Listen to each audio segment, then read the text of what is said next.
Hello and welcome to the news at 10 on Nta News24. We are live in Abuja. I am Minna Daniels. The headlines. Vice President Kashim Shettima charges Nigerian Sovereign Investment Authority to diversify nation's investment portfolio.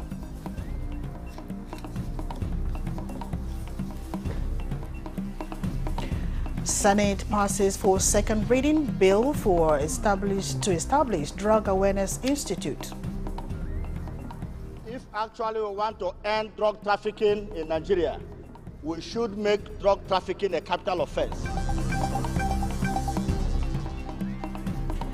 House of Representatives demands explanation from Libya ambassador over humiliating treatment of Nigeria's Super Eagles in Libya.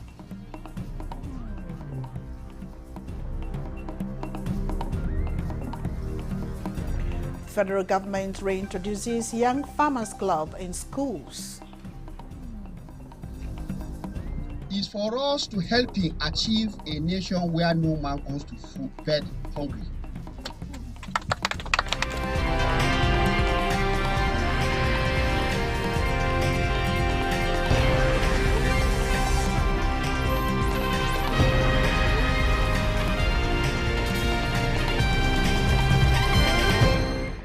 Federal Minister of Agriculture and Food Security, in collaboration with the Office of the First Lady, is reintroducing Young Farmers Club in schools.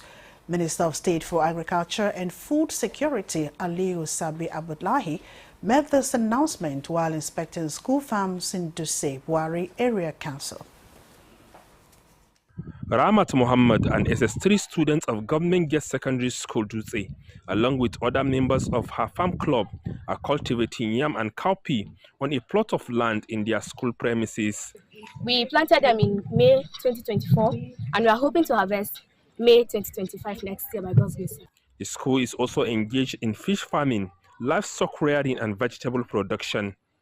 Minister of State for Agriculture Aliyu Sabi Abdullahi visited the school to further motivate the students and management for embracing the school garden program. We are having what we call adopted school program. So by adopting you as a school, they will come in here to share latest technology and what is happening in the field of agriculture. Following the visit to the school, the minister and the country director of FAO visited a farming cluster in Buhari Area Council. He encouraged the community to enhance their farming activities as government plans to provide more support for smallholder farmers. And the renewed hope agenda of President Bola Ahmed Tinubu, GCFR, President and Commander-in-Chief of the Federal Republic of Nigeria, is for us to help him achieve a nation where no man goes to bed hungry. And we can only do this with great farmers. And part of what the government is doing is what we are here to do, supporting the farmers to really improve in their production. Right to food for better life and a better future is the theme for this year's World Food Day. Musa Baba Aliyu, Nta News. Well, as you know, today is World Food Day, and joining us here in the studio to speak more on the World Food Day is Omolara Stevenson. She is the National Coordinator, Nigerian Women for Agricultural Progressive and Development Initiative. Good to have you join us, Lara, if you don't mind. No, Farmer Omolara, actually. Okay, I prefer. well. Yeah. Okay. Good morning. Well, you know that when there's hunger in the land and in the family, women I usually think are the first port of call. Because when a child is hungry, the first person to run to is, Mom, I'm hungry. So I'm glad that you are the National Coordinator. So tell us, what do you actually see as the biggest challenges to food security in Nigeria, and how can we attend to it? To be honest, why we are where we are today is because the government hasn't been working hand in hand with grassroots farmers. That's just the basic truth. And recently, we've seen improvement in that with the current government, making agriculture one of their topmost priority, and also charging the people to work more with, to pay attention to agriculture, And that has really helped a lot, because what has brought us here is because no one was, I mean, a couple of years ago, nobody cares about agriculture or what the cost of food is or what is going on in the agricultural world. But this administration came and actually admitted to the fact that we have food insecurity, which didn't start 2, 3, 4 years ago. It didn't start today. So the fact that they admitted that we have food insecurity was the right step in the right direction, and we are charging them to work even more with the grassroots farmers, people that actually get their fingers dirty, people that actually does the job, like our members, you know, and that way we would drastically reduce the issue of food insecurity, because it's not like we don't have farmers, it's not like we don't have the know-how. So that's one of the major problems that has caused food insecurity. The other one, which is very crucial, is the infrastructure. So because the government has not paid attention, the past government has not paid attention to agriculture intentionally, you know, you have to be intentional about it, you know. So we lack a lot of infrastructure. We lack a lot of right orientation amongst our farmers. So I would say we're here today because of the lack of infrastructure, lack of the kind of right orientation amongst our farmers, and the gap that the government had created over the years between the government and the real farmers in getting the support that they needed. Okay, very well. I'm glad you at least, you know, recognize the fact that this government is doing a lot to cushion all, you know, all these effects. But let me ask you, food prices, like, you know, today, you know, hitting the rooftops. I can imagine what a mudu of gari is now in the market. You know, a lot of homes cannot afford. So, I mean, what do you think can be done to make food more affordable? You know, the rural women, which you are part of, those who get their hands dirty, are doing the work. But how come that the prices are still hitting the roof? Okay, so you see, like I say all the time, agriculture is interwoven into all other aspects of our lives, right? So let's even say, for talking's sake, that the price of a mudu of gari had come back to 200 naira. God help us, we get back there. The cost of transportation from the farm to the market is another conversation entirely, which of course is not in my portfolio. But to talk about agriculture and why the cost of food is high is simply because, one, the cost of the input, because most of the inputs that we cultivate, but not, well, like the agrochemicals, like the fertilizers, what are their prices? How accessible are the modern equipment to the farmers, so that someone who can manually cultivate a 5-acre with a support of semi-auto tractor or farm, a tiller, he or she can do 10 acres, increasing our yield. You know, these are all the challenges. So it comes down again to the government creating the right environment, making available the right infrastructure for the grassroots farmers, because the grassroots farmers must not go on strike. We'll all die of hunger. Please you know, don't even go there. So now let's talk about how, you know, farmers can leverage technology. You know, this government has done a little bit of trying to bridge that gap. Yeah, you talked about transportation. The CNG is here now to cut costs. Okay, so how can farmers, both in the rural and urban areas, leverage technology to bridge this gap and then reduce drastically the price of foodstuffs? Unfortunately, the government hasn't done much in terms of mechanized farming and leveraging on technology. In as much as I will give to them that they are trying to work now with the grassroots farmers, but the technology aspect, we haven't even scratched it on the surface. But yes, there is a lot of ways that we can leverage on technology. It's incredible how far technology had gone in enhancing production in the agricultural sector. But again, it comes down to the government. How intentional are they about it? Who is following up on interventions and support that is there for the grassroots farmers? So I would like to plead with the government to please be intentional about making sure that, because technology is not our thing, not only to make available the sort of support and empowerment needed to leverage on technology for agriculture, but make available the training and given the farmers the right orientation, the right approach to that. Look, this is 2024. You still can. I mean, I just saw a video of a young girl using a hoe on the farm, and I mean, it's unacceptable. Training, you know, the training, and yes. then get the right equipment out there. We should not have our farmers still having to bend for hours using a hoe to cultivate in 2024. Okay. You Thank know? you so much, Amalara. I must let Thank you you. go at this, and don't forget to say Oswald to the rural farmers out I'll there. do so.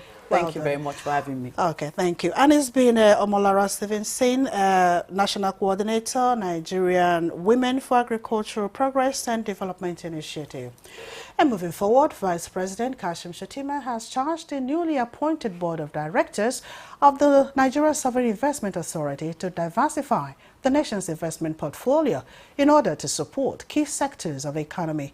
He gave the charge while during a meeting with the Board of Directors of the NSIA, outlining the administration's vision for the authority, drawing comparison with more established sovereign wealth funds. State House correspondent Abdurrahman Jibrila reports. Acknowledging Nigeria's late entry into the Sovereign Wealth Fund, Vice President Kashim Shettima stressed the need to support the real economy, particularly highlighting the Nigerian Sovereign Investment Authority's role in agricultural revitalization, assuring the Board of Tinubu administration full support in achieving national aspirations, emphasizing the critical need for teamwork. We have been supporting the nation in our agricultural revitalization efforts. We are part of the success story, especially in bringing in agricultural inputs. I want you to sustain that tempo, and ours is a young nation. The average age of the Nigerian nation is 16.9. 70% are below the age of 30.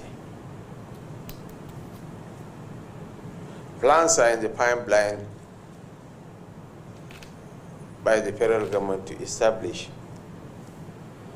a youth entrepreneurship investment bank, all geared towards assisting our youth to be gainfully employed. It's going to be a bank by the youth, for the youth. Chairman of the board commended the effort of the federal government, particularly members of the National Economic Council, saying they treasure the confidence the council has reposed in the board. The Sovereign Fund is a fund that is set up for a number of reasons. One, to provide support to government during volatility. The second reason is to provide savings for the future generation. And we're also here to catalyze additional investment for various sectors of the economy. We've done this very, very well. So we intend to continue doing this, make sure we protect the sovereign wealth of this country, to be sure that when we all live, our children's wealth is protected, our children's wealth is protected. That's what we're here to do. What is next after this meeting is the submission of the last audit accounts to the National Economic Council, with the intent to work with the principles of the Nigeria Sovereign Investment Authority. From the State House, Abraham Jibrila, NTA News. This is the news at 10. Let's take a break now. More reports shortly.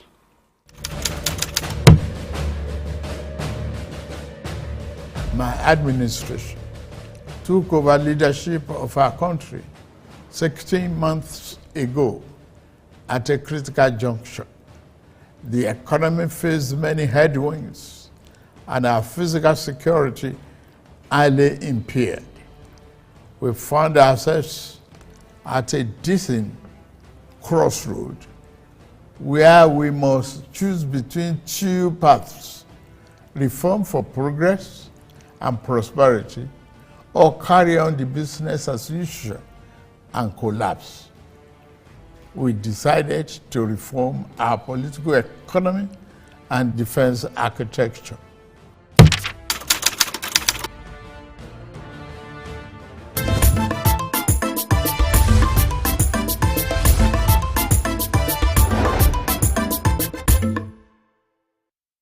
Us again. Senate wants the fight against drug abuse to be taken a notch higher as it seeks the establishment of a National Institute for Drug Awareness and Rehabilitation.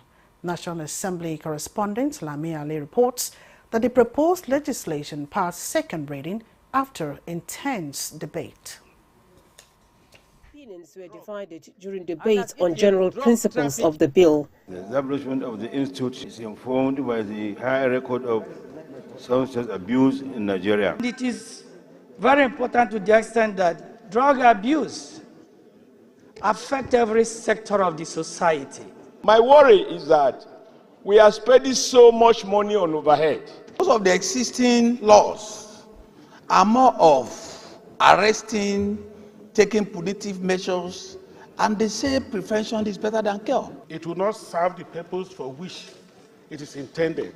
Some legislators suggested that the National Drug Law Enforcement Agency could rather be strengthened to make it more effective in the fight against the menace of drug abuse. If actually we want to end drug trafficking in Nigeria, we should make drug trafficking a capital offense. We have a practice here to always allow bills to go further, to allow for proper scrutiny.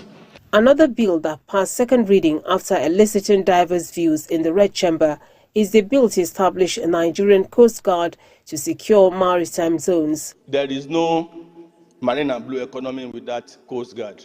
Suffice also to say that all the countries with the best navy, they have Coast Guards. Is an initiative that, if it is done, will complement what the Navy and other security agencies are doing. The first people that will apprehend smugglers will be the coastal guards. People in boats who get into trouble, we don't expect a naval ship to go and rescue them.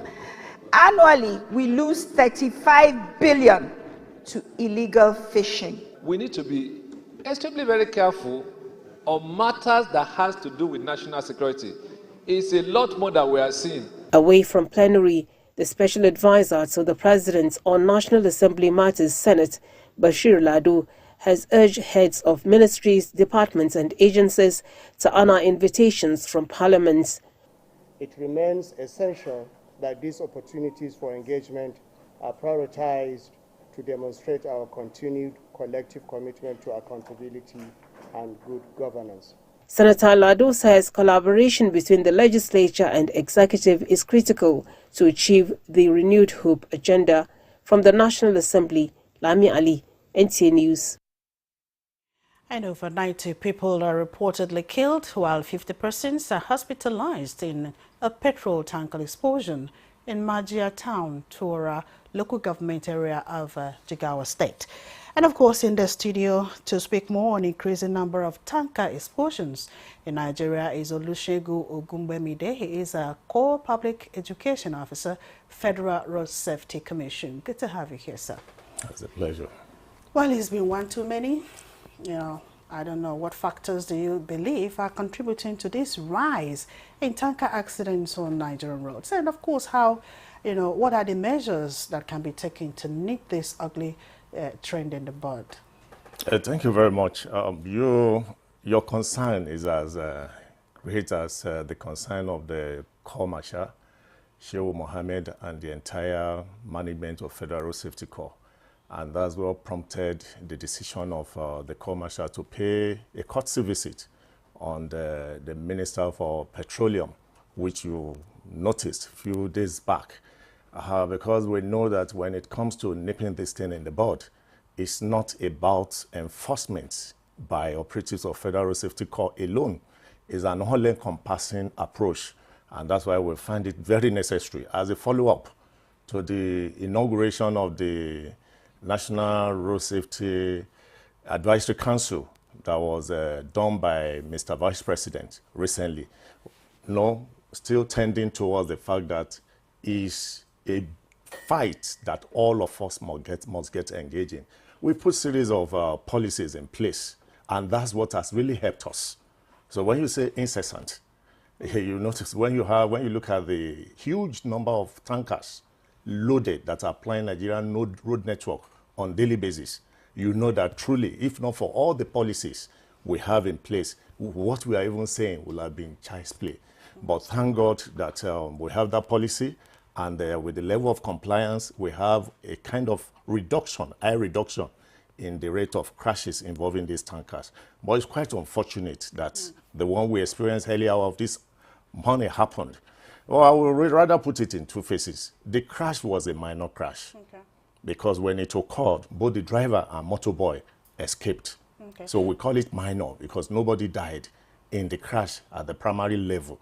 But it was when the villagers came out at that odd hour to scoop fuel that we have this level of casualties that have been recorded.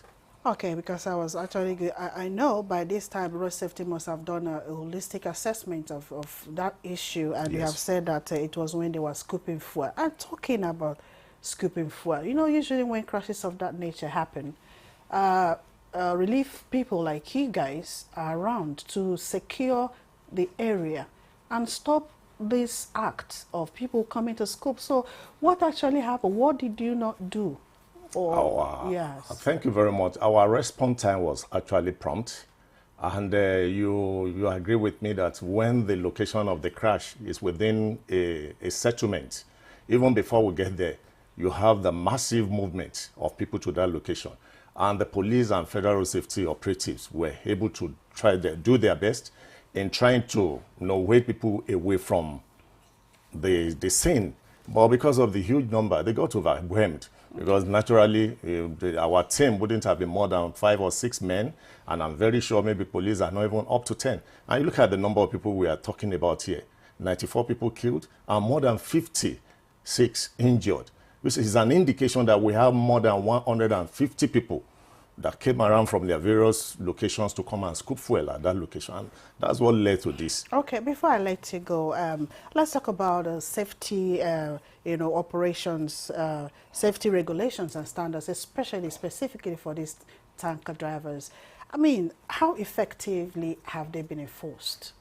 So by virtue of the analysis we've had, maybe in the last few years that we started this, we put these various policies in place. That was in 2007. That was when we introduced the RTSS, that's the Road Transport Safety Standardization Scheme, which was to regulate the activities of tankers and articulated vehicles.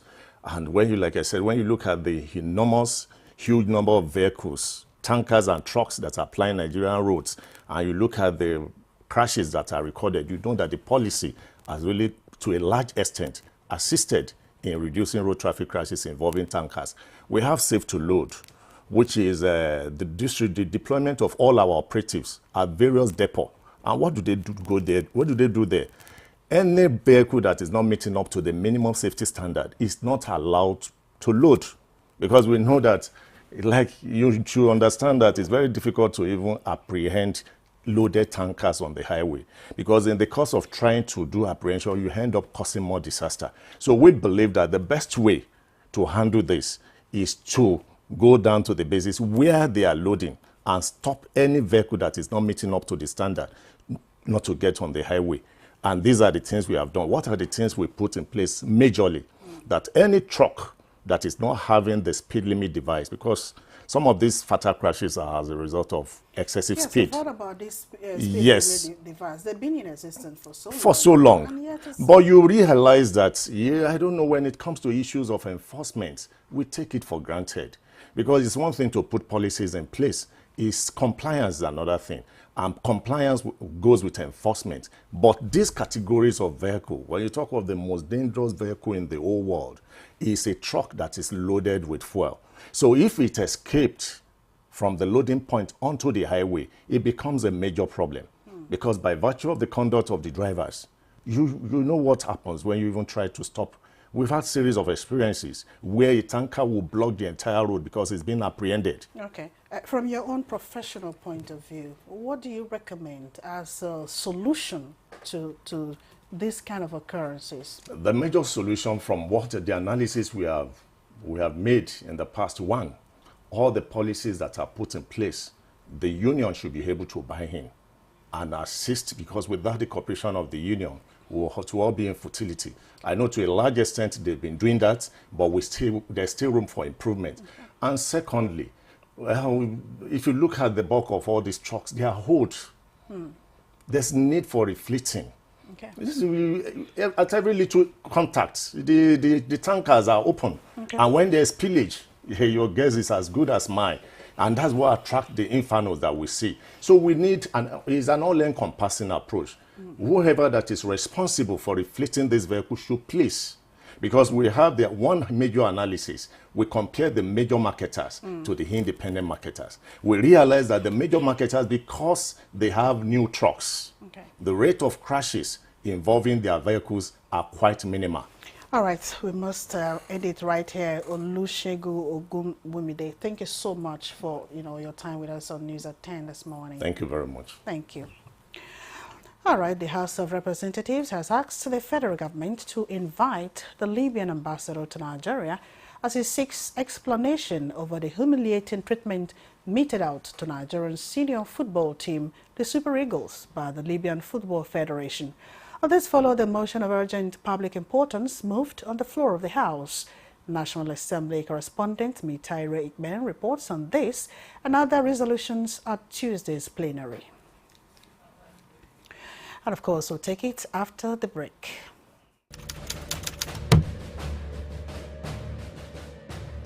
My administration took over leadership of our country 16 months ago at a critical juncture.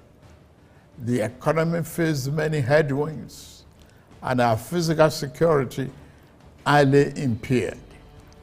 We found ourselves at a distant crossroad where we must choose between two paths: reform for progress and prosperity, or carry on the business as usual and collapse. We decided to reform our political economy and defense architecture.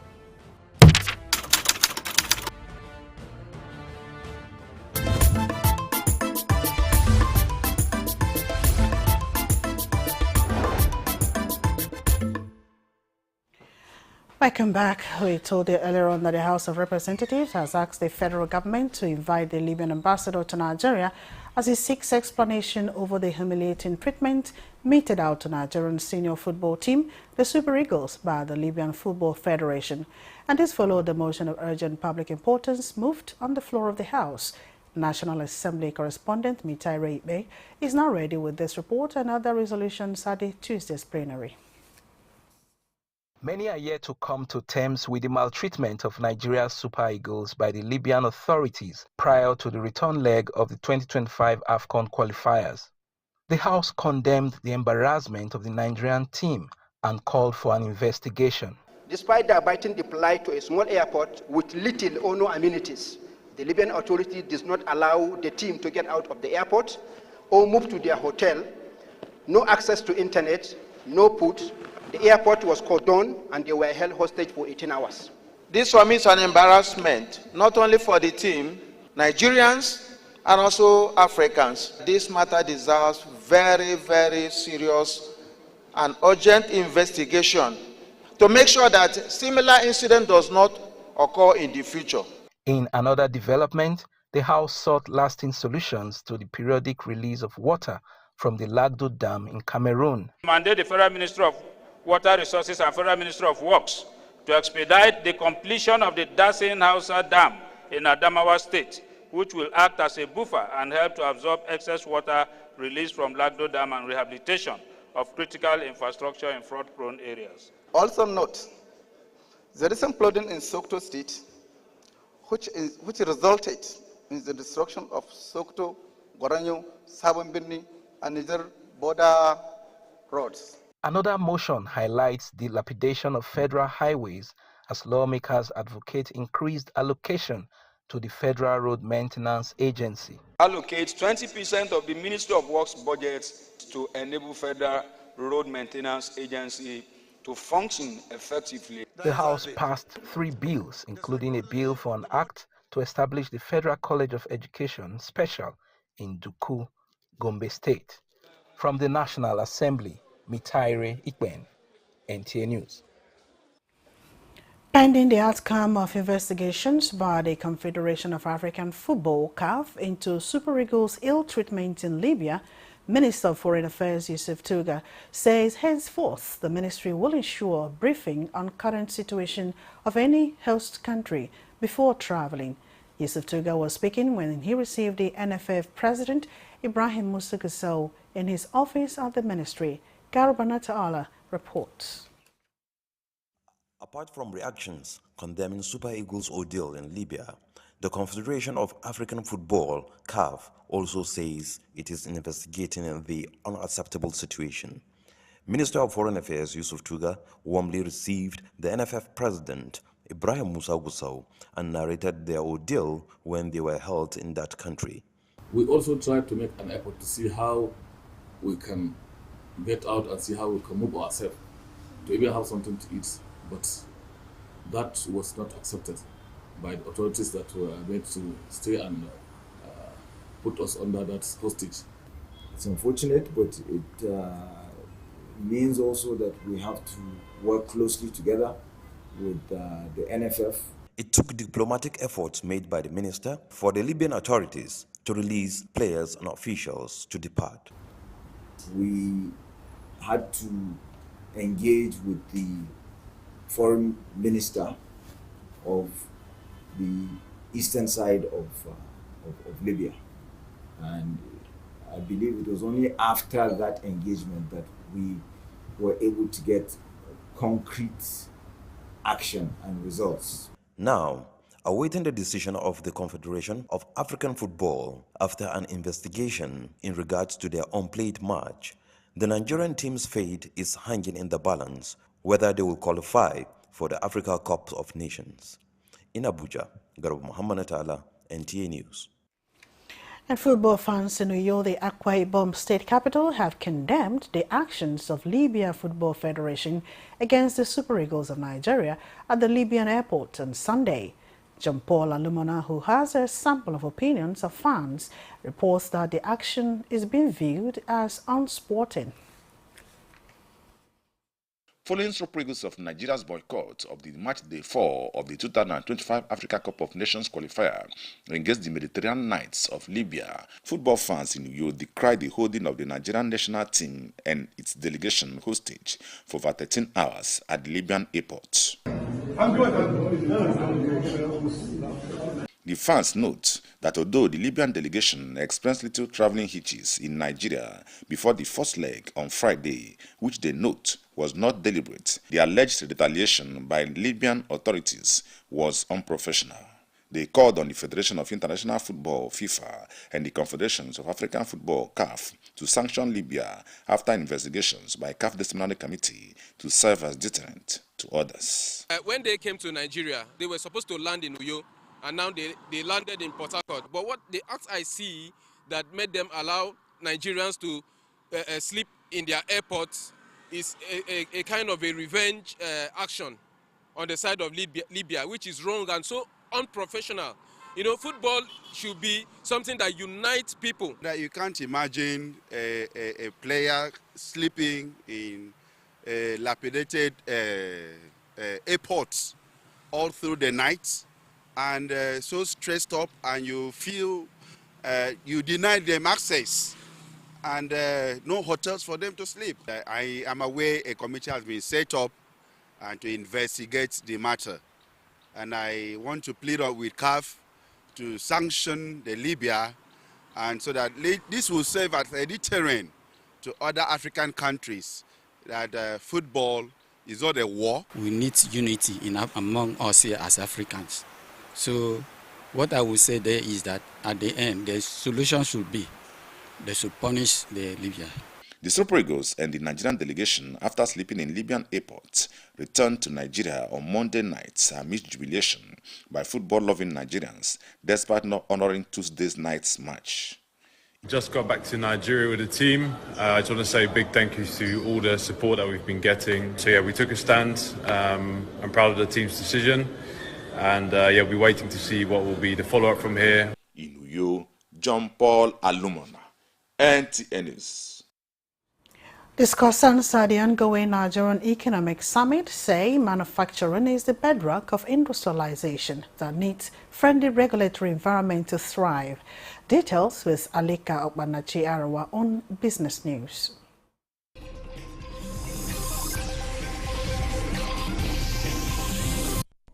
Charting the way forward, participants at the event observed that the key to realizing Nigeria's industrial goal and economic objective lies in true partnership and collaboration between the public and private sector.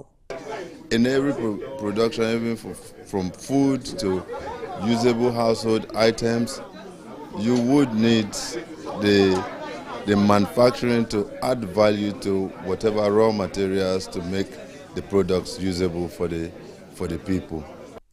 They also emphasized the importance of creating industrial clusters, business-enabling environments, and building local supply chain.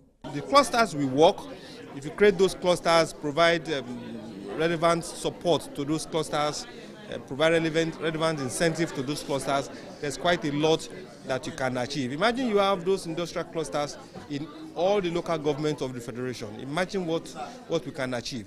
You know, Smedan is doing something close to that, but there needs to be coordinated effort. Let's take a look at Tuesday tradings on the floor of the exchange.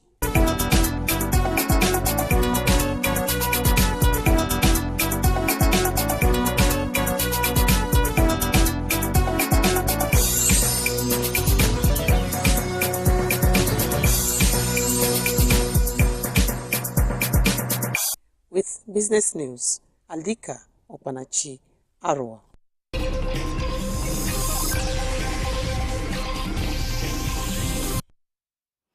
Well, thank you, Alika. And of course, Benny Adams is live at the ongoing National Economic Summit. Hello, Benny. What are the main themes or topics being discussed at this year's summit? And of course, how do they relate to Nigeria's current economic landscape? Mina, like you rightly mentioned, we're here live at the Congress Hall of the Transcorp Hilton Hotel, where we have intensive and extensive conversations. That is the day 3 of such conversations around growing the economy. We've had more than 30 plenaries, you have sessions discussing issues that affect the common Nigerian on the street. Issues of hunger, issues of high energy costs, talking about hike in electricity bills, the cost of food and transportation, and all of that. And right about now, the plenary we're witnessing now, it's about the last before the closing of the event. It's talking about tackling hunger. Stakeholders here have recognized the fact that a lot of efforts have been ongoing to ensure the economy improves, providing food for every Nigerian, but a lot of these efforts have been done differently by the private sector as well as the public sector. Now the conversations here is centered on how do we create a synergy to ensure impact for Nigerians to feel the impact of the reforms, the efforts that are ongoing, that have been ongoing even before this administration, and where is the way to go. Right about now, there are also other sessions holding in different halls, other meetings. At the end of the day, they are going to be bringing up recommendations where stakeholders will agree on actionable steps to be taken for much, much better impact. And here we have not just the private sector, you have the public sector, you have development partners talking about the World Bank, you have the IMF, and all that are involved in the Nigerian project as well as the global economy.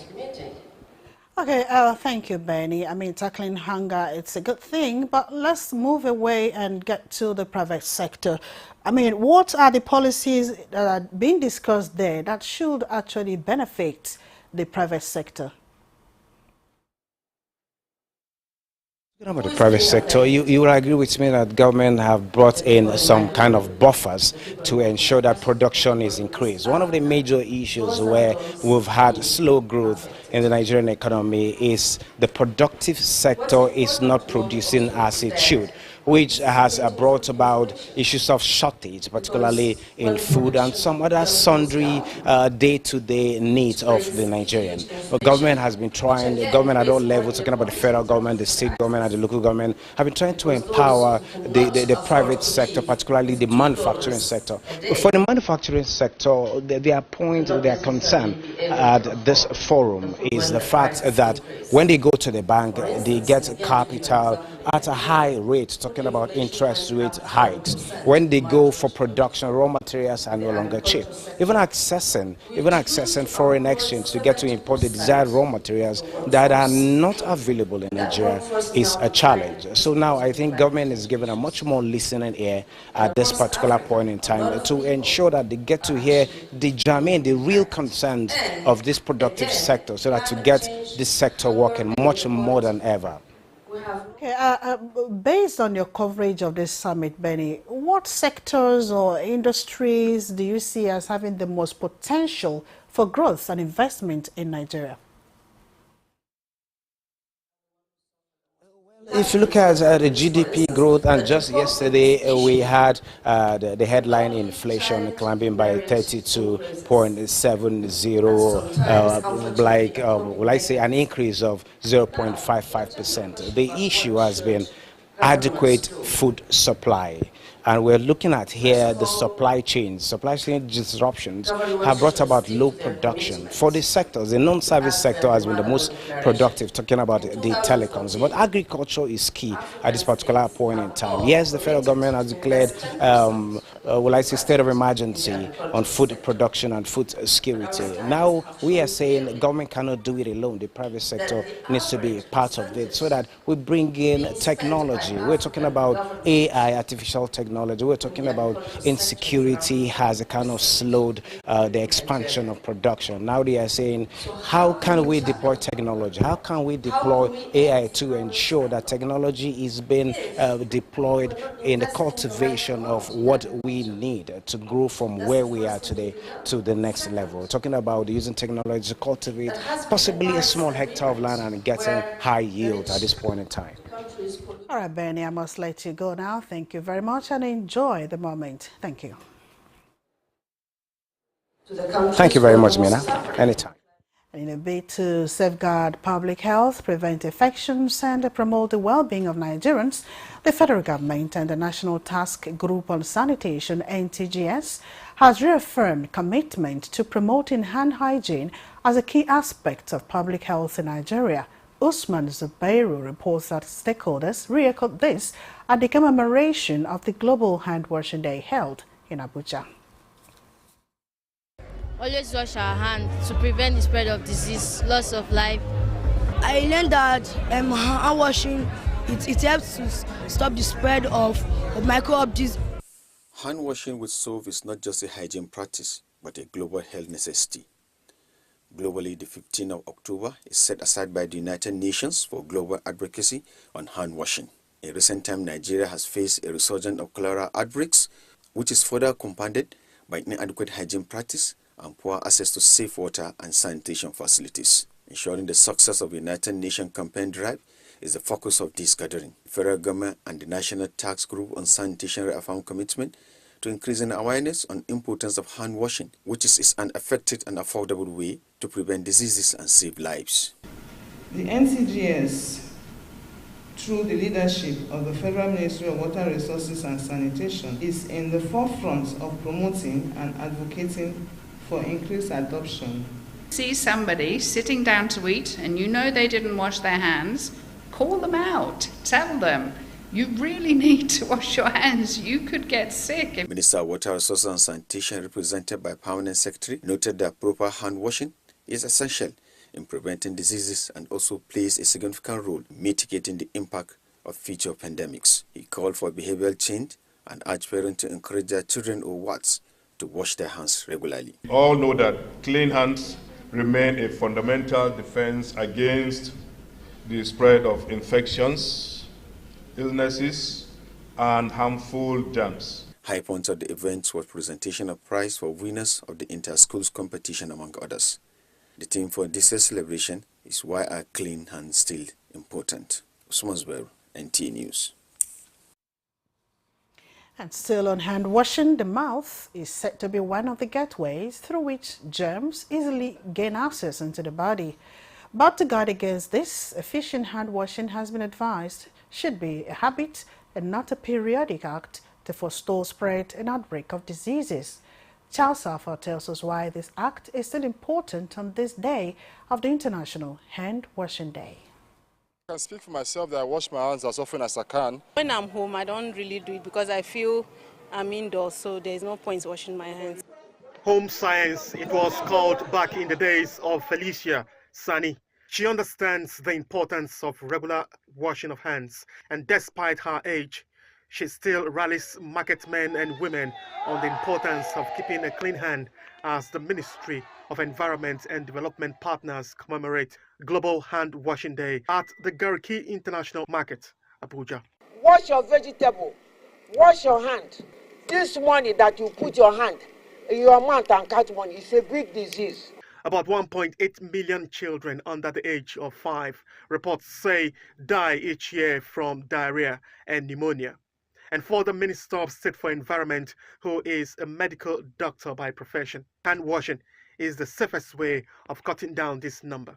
If you practice it diligently, I can assure you it's your #1 preventer of diseases. Even in our engagement as the President's eyes and ears in the communities, we will trickle down this program to our communities. Because you are the ones that are going to take those messages within this market, within your own homes. This year's Global Hand Washing Day reflects a significant progress in hand hygiene awareness and improving hand hygiene behaviors, which remains crucial beyond public health emergencies. Charles Alpha, Nta News. The Office of the National Security Advisor has established the Directorate of State Liaison, DSL, following approval from President Bola Ahmed Tinubu and appointment of Lamish Enade as Pioneer Director. A statement from the ONSA says the newly created directorate is part of the President Tinubu's efforts to enhance proactive coordination on national security matters with states and local government areas. The directorate is responsible for overseeing the implementation and follow-up of joint decisions between state governors and the ONSA. Similarly, the creation of the DSL is driven by the need to monitor and assess the impact of national security policies on state governance and local development. The federal government is now set to drive a nationwide campaign to sensitize citizens on the need to embrace the new national anthem and national values charter. Kenneth Lanham reports that campaign, to be championed by the National Orientation Agency, is in line with the mandate of the Federal Minister of Information and National Orientation. As part of efforts to further unite Nigerians and reawaken the consciousness and patriotism amongst countrymen towards nation building, the current administration had, on May this year, readopted the old national anthem. Now, the federal government is flagging off campaign urging Nigerians to embrace the new national anthem and sing it with pride, as the lyrics are more relatable to the struggles, sacrifices, hopes and aspirations of Nigeria's founding fathers. The first stanza of the national anthem emphasizes our national pride, identity, unity in diversity, brotherhood and solidarity. To further rebrand the minds of citizens and ignite the desired passion needed to drive national development, the federal government is also urging the citizens to imbibe the National Values Charter, designed as a guide to knowing what responsibilities do leaders and the led have towards national development. Today, we gather to reaffirm our commitment to the values that unite us as a nation. Meanwhile, the Federal Executive Council has approved a proposal by the National Orientation Agency on key initiatives to be entrenched in the value reorientation process. Kenneth Nanim, Nta News. And the Rivers State House of Assembly, led by Martin Amehule, has declared the seats of Edison Ehie, the Chief of Staff to Governor Siminalayi Fubara, and 3 other pro-Fubara lawmakers vacant, following what they described as their absence from sitting for 152 days. Kingsley Amajero reports that this was part of the resolutions reached at plenary in Port Harcourt. Clearing the seats of the 4 lawmakers vacant during the plenary today, the Speaker, Martins Amehule, explained that Mr. Ehe did not properly write to inform the House of his new office, and as such, his seat has been declared vacant. For Victor Okojumbo and 2 other lawmakers, the House held 3 separate votes to declare their seats vacant from what they termed absenteeism from sitting for 152 days without notification or permission in violation of the 1999 Constitution. The Assembly further agreed to write INEC to conduct election to replace the new vacant seats within 90 days so as to provide representation for the people.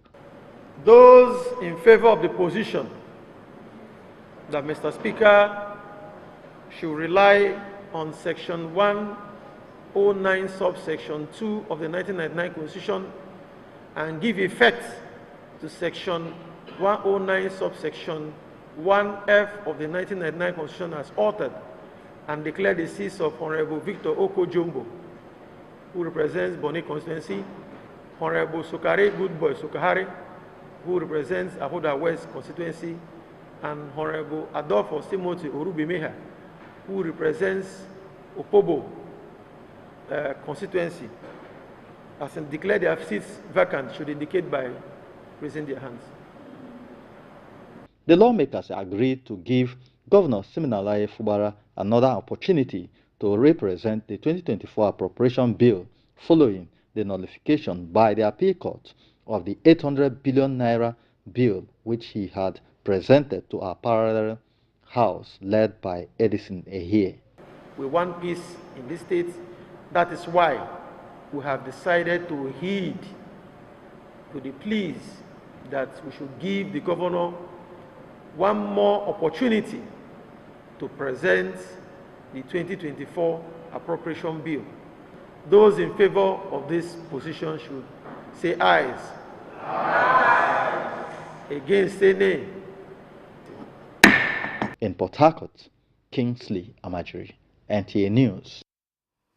And now to sports. Nigeria Flamingos begin under-17 World Cup campaign against New Zealand today.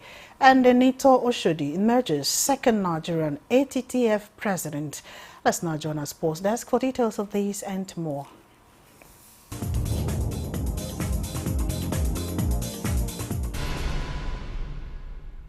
The Nigeria under-17 women's national football team, the Flamingos, will kick off their 2024 FIFA under-17 Women's World Cup campaign against New Zealand later today at the Cibao Stadium in Dominican Republic. The game will kick off at 9 p.m. Nigeria time. Nigeria played in Group alongside host Dominican Republic, Ecuador and New Zealand, enters the tournament with high expectations after their impressive third-place finish at the 2022 edition in India. Head coach Bankole Olowokere says his team will go all out for maximum points against New Zealand. We are going to be here to the end. We have a slogan. I remember, we always have a slogan. We refuse to go back home empty-handed. We are not going back home empty-handed. We want to get something back home. Whatever it comes, just believe in us that we are going to make you happy and we're going to bring something back home. Flamingos rounded off their 10-day intensive campaign in Santiago with a 1-1 draw against Mexico in a friendly on October 8. After the opening game, the Flamingos will face Ecuador on October 19 and Dominican Republic on October 22 as they push for qualification to the knockout stages. Meanwhile, Nigeria's Waheed Enito Oshodi has been unanimously elected as the 6th president of the African Table Tennis Federation, ATTF. This was disclosed during the elective annual general meeting held at the African Union headquarters in Addis Ababa, Ethiopia. Oshodi becomes the second Nigerian to lead the continental body, following Segun George, who served from 1988 to 1996 as the executive vice president of the International Table Tennis Federation, ITTF. Oshodi will succeed Egypt's Khalid, who completed 3 times as ITTF president.